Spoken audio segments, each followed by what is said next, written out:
চলেন আমরা মামারে কিছু প্রশ্ন করি। ভিডিওটা স্কিপ না করে ফুল ভিডিওটা দেখুন। আপনারা কিছু প্রশ্ন করি ভাইটার প্রশ্নটা সেই ছিল। ধরুন আপনি আর আমি এক জঙ্গলে আছি, হুম আমার একটা আপেল পাইছি, দুজনে মিল্লা পাইছি মাটির মাধ্যমে, কেটা খাইবো? আন্নে পাইছো না নেই খাইনি দুজনে মিল্লা পাইছি, কেটা খাইবো এখন? আমনে খাই লাইন আমি কেটাম? হুম আচ্ছা ধরুন আটটাছি সামনে একটা পানির ঝর্ণা পাইছি, আর পানি যে কোনো একজনে খাইতে পারবো, কেটা খাইবো? আপেলটা আন্নে খাইছুন পানিটাও আমনে খাই লাইন আমি কেটাম? আচ্ছা আর সামনে যাইতেছে একটা এক মুসি, মানে এই আবার যেই সে মুসি না হচ্ছে গোয়া সেলাই করে শুধু, আর যে কোনো একজনে গোয়া সেলাই করবো, কাঠটা সেলাই করবো?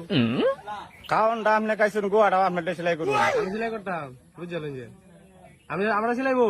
হ্যাঁ আচ্ছা তাই সামনে আটটাছি সামনে এক রাক্ষস, ভিডিওটি ভালো লাগলে শেয়ার করে কাটতে পারবো? দিবেন। আমার তো গোয়া সেলাই, আমি কাটতে পারবো?